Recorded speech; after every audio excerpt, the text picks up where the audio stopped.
CNN, BBC, France, 24. I'm watching you all. I'm recording every lie. I'm archiving every distortion.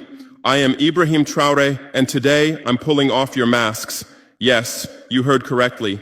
I, whom you call a young military junta leader, whom you brand as a dangerous radical, whom you serve up as an anti-Western dictator, am now telling you the truth. And this time you cannot turn off your microphones. This time you cannot turn away your cameras. This time your editors cannot cut this speech, because the world you monopolize no longer exists. Because millions will hear these words now, without passing through your filters, without being subjected to your distortions, without being muddied by your lies.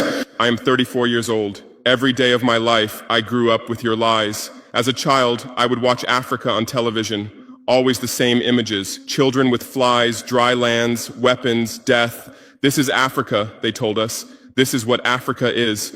And we believed it. We were ashamed of ourselves. We were ashamed of our own lands, of our own people. But then I grew up. I read, I researched, I questioned, and I understood that the Africa you showed us wasn't real. The story you told us was a lie. The fate you imposed on us was a script you had written. For years, how have you portrayed Africa? How have you shown it? How have you sold it to your viewers? As if we were creatures who had no share of humanity, as if we were savages left outside of civilization, as if we were wretches waiting for you to save us. Every day, every hour, every minute, the same story plays on your screens. Hunger, war, disease, corruption, terror, chaos.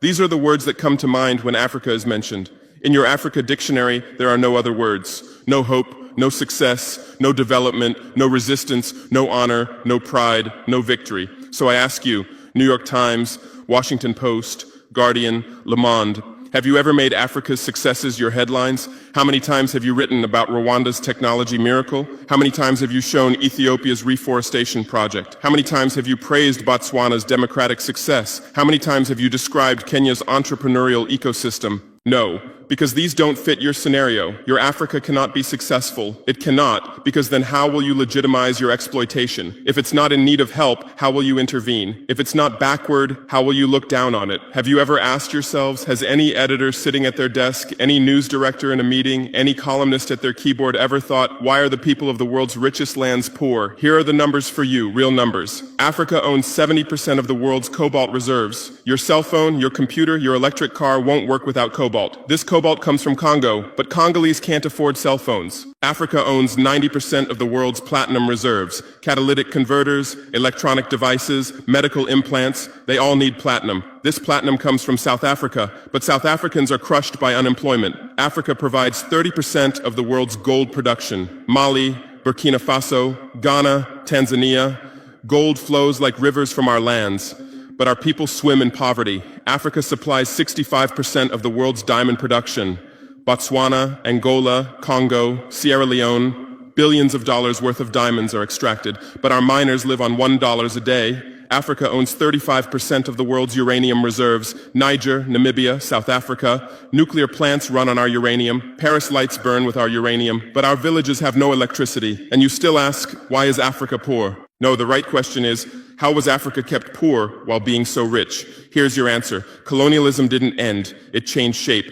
You used to come and occupy our lands. Now you come and establish companies. You used to take by force. Now you make agreements. You used to rule with the whip. Now you rule with credit. Let me give you concrete examples. With numbers, names, dates, but you'll never write about these. Glencore, Swiss-based mining giant, extracting cobalt in Congo. 2022 revenue, $256 billion. Tax paid to Congo, $500 million. That's 0.2%. Is this justice? Rio Tinto, British-Australian mining giant, extracting bauxite in Guinea, 20 million tons annually. What's left for Guinea? Environmental pollution and cancer. Total, now Total Energies, French oil giant, extracting oil in Angola, Nigeria, Congo. 2022, profit, $36 billion investment in Africa, dirty pipelines, Anglo-American, founded in South Africa but now in London.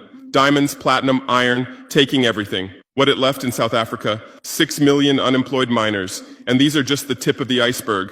What about the invisible, the secret deals, the offshore accounts, the transfer pricing tricks? Every year, $88 billion in illegal money flows out of Africa. Who writes about this? Every year, $45 billion in aid comes to Africa. Everyone writes about this, but no one says Africa is not the continent receiving aid, it's the continent giving aid. While you zoom your cameras on swollen bellies, there is a huge system working silently in the background. Every day, tons of gold, diamonds, cobalt, uranium, oil leave our land. But how? Here is the system. Step 1, create corruption, bribe our leaders, open offshore accounts, promise them a life of luxury, send their children to your schools. Step 2, make deals, get 50-year, 99-year concessions, ask for tax exemptions, be exempt from environmental rules, ignore labor rights. Step 3, control the infrastructure.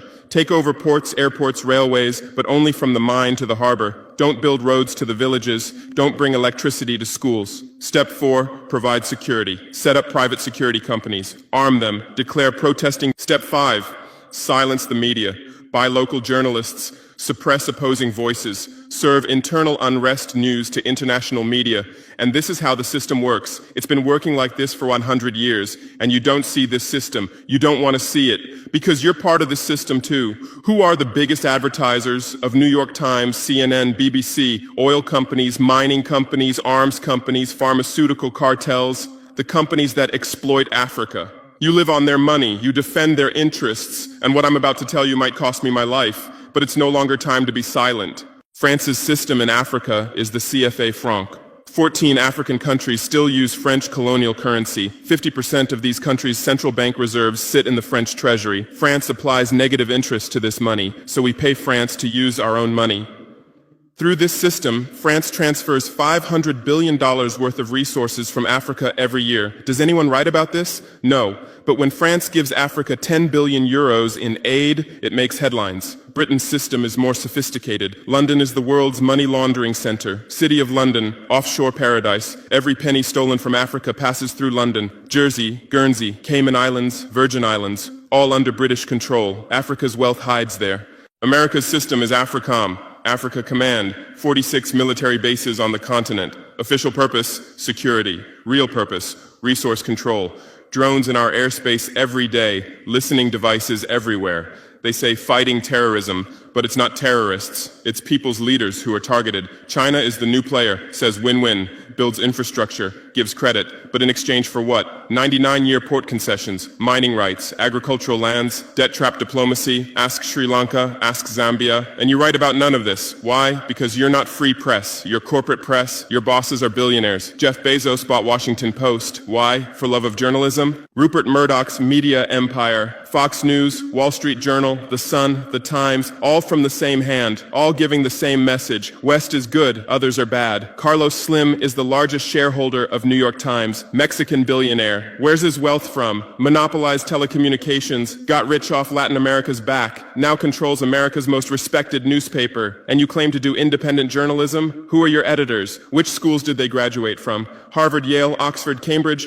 Always the same elite schools, always the same worldview, always the same prejudices. How are your reporters selected? How many languages does your Africa correspondent speak? French, English, that's all. Swahili, Hausa, Yoruba, Amharic, they don't know. They can't talk to the people. Your sources are always the same. Western diplomats, NGOs, experts, and then you come and lecture us. They killed Patrice Lumumba, January 12, 1961. CIA agent Larry Devlin confessed. Belgian mercenaries executed. They dissolved his body in acid, took his teeth as souvenirs. In 2022, that tooth was returned from Belgium to his family after 61 years. And what did you say then? Chaos in Congo. You didn't ask about the killers. You didn't investigate CIA documents. You didn't write about Belgium's crime. They killed Thomas Sankara, October 15, 1987. My hero, Africa's hope. Vaccinated 2.5 million children against measles and meningitis, planted 10 million trees, raised literacy rate from 13% to 73%, gave equal rights to women, banned FGM, ended corruption, sold Mercedes cars, used Renault 5, rejected IMF and World Bank.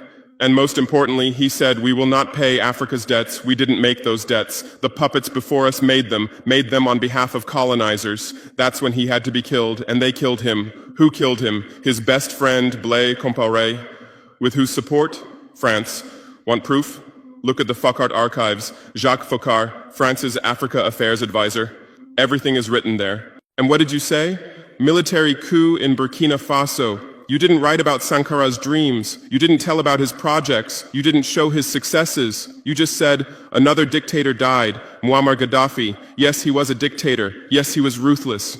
But what had he done in Libya? Per capita income $12,000, Africa's highest. Literacy rate from 25% to 87%. Life expectancy from 51 to 74. Free healthcare, free education, $50,000 for newlyweds, interest-free loans for homebuyers, $5,000 for new births, gasoline 14 cents per liter, great man-made river, irrigation project to green the desert, and Gaddafi's real crime, dream of United States of Africa, African Central Bank project, African Investment Bank, African Monetary Fund, and most dangerous, gold dinar, refusing to sell oil for dollars. October 20th, 2011, lynched in Sirte, Hillary Clinton laughed. We came, we saw, he died. Now look at Libya. 3 different governments, endless civil war, ISIS, Al-Qaeda running wild slave markets exist. Even CNN showed in 2017, oil being looted, weapons depots emptied, spread across Sahel. Do you call this democracy? Do you call this freedom? Do you call this success? And whose turn is it now? The Sahel, Mali, Niger, Burkina Faso. You want to make us Libya too. You want to make us Syria. You want to make us Iraq. But not this time, because we've awakened, because we've learned, because we've united. Operation Barkhane, France's Sahel Adventure, 2013-2022. Official purpose, fighting terrorism. Real purpose, resource control, 5 through 100 French soldiers. €1 billion annual budget. What's the result? 2013, 500 terrorists in Mali. 2022, 5,000 plus terrorists in Sahel, tenfold increase. What kind of success is this? But what were French soldiers doing? Protecting Niger's uranium mines for Areva, Orano, securing oil pipelines for Total, controlling ports and railways for Bolloré, and fighting terrorism? No, the opposite. Terrorists couldn't come within 50 kilometers of French soldiers, but they could easily burn our villages. Why? Because chaos served their purposes. If there's chaos, they could stay for security reasons. MINUSMA, UN peacekeeping force. In Mali, 15,000 soldiers, 1.2 billion annual budget. 10 years, result, 300 plus. UN soldiers died. Thousands of civilians died. Terror didn't decrease, it increased. And now you say Wagner is dangerous. Russians are taking over Africa. Wagner came. 1,000 soldiers. What happened in 6 months? Terrorists fled. Villages are safe. Mines are working. People are at peace. What's the difference? Wagner is an ally we invited. France is an occupier who came by force. Wagner follows the agreement. France blackmails. Wagner brings results. France produces excuses. But you don't write the truth. You say Russian mercenaries. Well, what is French Légion étrangère? Aren't they mercenaries? What is American Blackwater Academy? What is British G4S? What is Israeli Black Cube? They are security companies. Wagner is a threat. Why? Because Wagner isn't yours. And the terrorism issue? Who created this terror? Who founded Al-Qaeda? 1980s, Afghanistan, CIA, Pakistan ISI, Saudi money, against Soviets. Bin Laden was CIA's man. You called them freedom fighters. Who supported Taliban? Again, you. Heroic mujahideen against Soviet occupation. You gave weapons, gave money, gave training, then you lost control. How was ISIS born? 2003, Iraq invasion. You toppled Saddam. You disbanded the army. You banned Ba'ath Party. You tortured in Abu Ghraib, and those people became ISIS. Then Syria. You said Assad must go. You said moderate rebels. You gave weapons. Those weapons went to ISIS, went to al-Nusra. You destroyed Libya. Who looted Gaddafi's weapon depots? Where did those weapons go? To Mali, to Niger, to Burkina Faso, to Nigeria, to Chad? Who strengthened Boko Haram? In 2009, Nigerian police killed their leader Mohammed Yusuf. Extrajudicial execution. What did you say? Nothing. Where were your human rights organizations? Silent. Then revenge started. Boko Haram radicalized. But where did they find weapons? From Libya that you destroyed. And now you come to lecture us about fighting terrorism. You're helping us clean up the monsters you created? No, we've seen the game now. Terror is your Trojan horse. You come with the excuse of terror, you stay, you exploit. But it's over now. We'll provide our own security, we'll fight with our own methods, and we'll win. Because we are the children of this land. We know this land, we know these people. We can distinguish terrorist from villager. We don't fight from drones, from satellites, from 10,000 kilometers away like you. And we're winning. In Mali, in Niger, in Burkina Faso, terror is ending. Villages are safe. People are hopeful. Because now our own army, our own police are fighting, not for foreigners, but for the people. But you can't digest this. You say democratic backsliding. You say human rights violations. Which democracy? Which human rights? How many people are detained without trial in Guantanamo? What happened in Abu Ghraib? Who did you kill in Bagram? Who did you torture in CIA's black sites? Why is Julian Assange in prison for exposing your war crimes? Why did Chelsea Manning spend years in prison for leaking the truth? Why is Edward Snowden a fugitive for revealing you spy on everyone? And you lecture us about human rights. How many civilians died in your drone strikes? You say collateral damage and move on. How many weddings did you strike in Pakistan, Yemen, Somalia? How many schools did you bomb? How many hospitals did you burn? And you teach us the laws of war? Look, I come from war. I know the front. I've seen death. I've carried wounded soldiers. I've consoled mothers of martyrs. And I tell you, a real soldier protects his people. A real soldier doesn't harm civilians. A real soldier fights with honor. Your mercenaries, your drone pilots, your special forces, they're not soldiers. They're killers. They kill people by pressing buttons from 10,000 kilometers away, then go home and play with their children. We don't fight like that. We look our enemy in the face. We protect civilians. We fight with our honor. We die with our honor. And we'll win. Because the righteous win. Because those who fight with their people win. Because those who fight for their land win. Let's return to your media. I know how you work. I have friends who work within the system. There are journalists with conscience, but they stay silent. Why? Because the system silences them. Those who write the truth get fired. Investigative journalists are laid off due to budget cuts. Dissenting columnists are shown the door because reader interest has declined. And what replaces them? Experts from think tanks, NGOs, universities, all saying the same thing, all defending the same thesis. West is good, Africa is bad. So who are these experts? Where do they get their funding? National Endowment for Democracy, NED, American Democracy Exporter, CIA's legal arm, has fingers everywhere, funds opposition, directs media, creates civil society. Open Society Foundations, George Soros's organization, says open society, but open for whom? Open to what? Open to exploitation, open to intervention, open to manipulation. Ford Foundation, Rockefeller Foundation, Bill and Melinda Gates Foundation, all in Africa, doing aid. But what do they get in return? Control, data, influence. And your media is their trumpet. You headline, Gates is saving Africa. But you don't say, how many African children were paralyzed by Gates's vaccine trials? How many farmers committed suicide because of Monsanto seeds? You're masters at storytelling, but always the same story. White savior. Remember Live Aid? 1985. We Are the World, charity concert for Africa, millions raised. What came to Africa? Corruption increased, dependency increased, but it was a great story for you. Bob Geldof became a hero. Musicians looked conscientious. Viewers felt good about themselves. Africa remained hungry. Remember Kony 2012? Viral video. Stop Joseph Kony. 100 million views. Result? Kony is still free, but the video maker got rich. Invisible Children organization collected millions. What came to Uganda? American soldiers. And you present these as success stories. Angelina Jolie, Madonna, Bono, all Africa volunteers. They come, take photos, adopt children, leave. And you say, interest in Africa increased. What interest? Whose interest? Interest for what? Madonna adopted from Malawi. You made headlines. But 100 children die from malaria every day in Malawi. You didn't write that, because that news doesn't sell. Bono became Africa's spokesperson, raised billions with U2 concerts, but moved his company to Netherlands to avoid taxes. Money stolen from Africa also passes through Netherlands. Did you write about this? George Clooney campaigned for Darfur, said save Darfur. Result? Sudan split. Oil remained in South Sudan. South Sudan is now in civil war. Who's getting the oil? Take a guess. And you always present these as humanitarian aid. But these are imperialism's soft face. These are exploitation's PR. Let me give you real numbers. Every year, 134 billion in aid and investment comes to Africa. Every year, 192 billion in resources leave Africa. Net loss, $58 billion every year. But you only write about the incoming $134 billion.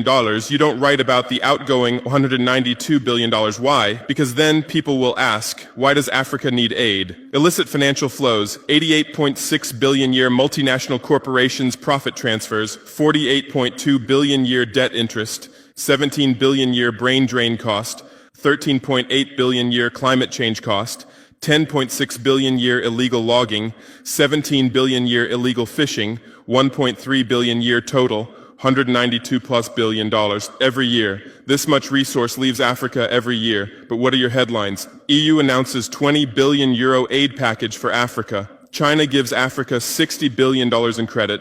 America grants Africa $8 billion.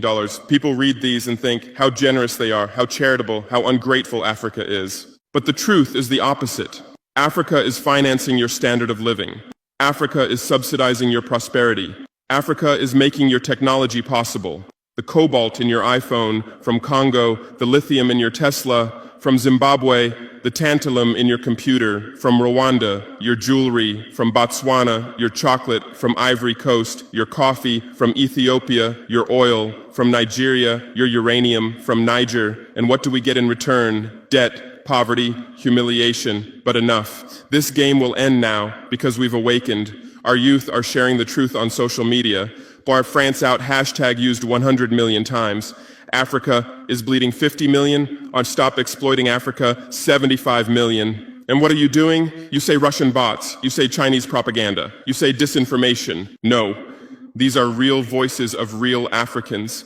This is real anger. This is real awakening.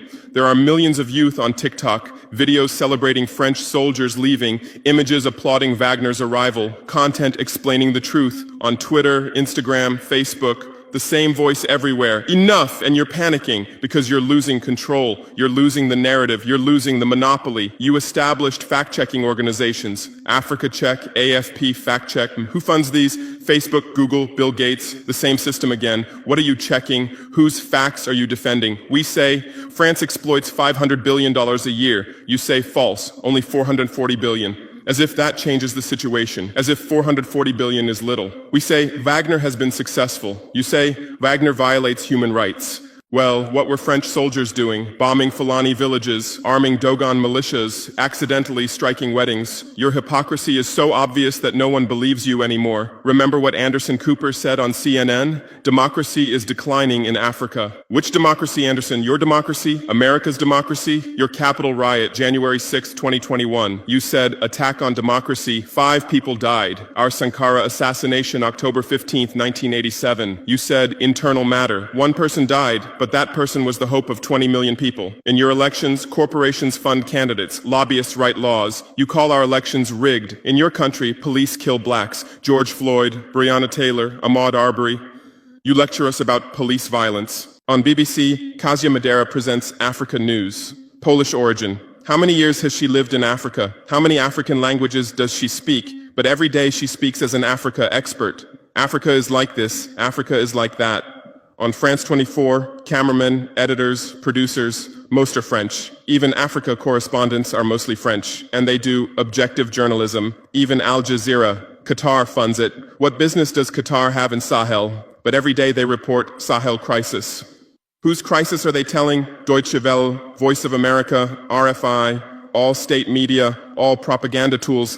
But they play the role of independent media, and our local media, most are sold out. Most are cowards, most are dependent. Le Pay's newspaper in Burkina Faso, who's the editor? Where did he get his education? Where does he get his funding? Who are his advertisers? We know the answers, all tied to the same system, all serving the same master. But a new generation is coming. Bloggers, YouTubers, podcasters, they have no masters, they have no fears. James Coco, Natalie Yam, Kemi Seba, they have millions of followers. They tell the truth, they expose the system, and you label them as extremists. You try to shut down their Twitter, you restrict their YouTube, but in vain. Truth cannot be stopped. You close one channel, 10 open. You silence one voice, 1,000 rise. Here's my final message to you. Your lies are ending. Your empire is collapsing. Your monopoly is breaking. And what's replacing it? Truth, justice, freedom. Africa is no longer your story. Africa is writing its own story, filming with its own camera, telling in its own language. And in this story, you're not heroes, not saviors, not benefactors. In this story, you're the guilty ones, colonizers, liars, thieves. But you still have a chance. You can still change. You can still stand on the right side. There are journalists with conscience among you. I know. I recognize them. We talk. I call out to them.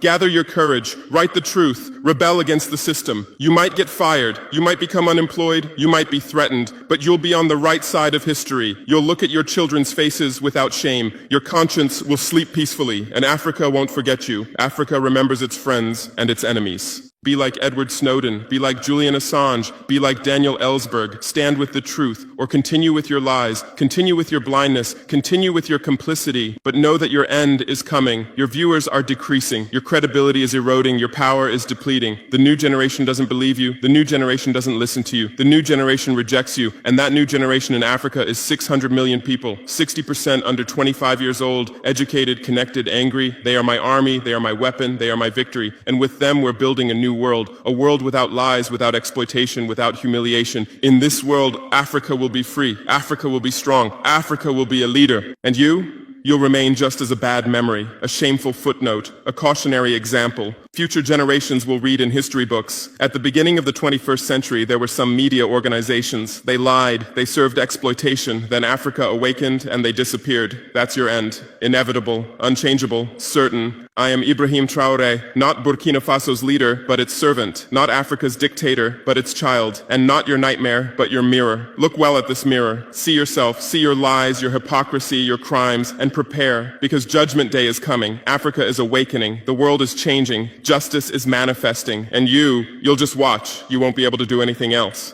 Because history is on the side of the people.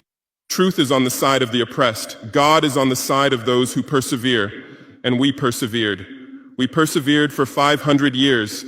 Now it's time for victory. Your lies are finished. Your masks have fallen. Your game has ended. Africa is free. Africa is strong. Africa is victorious forever.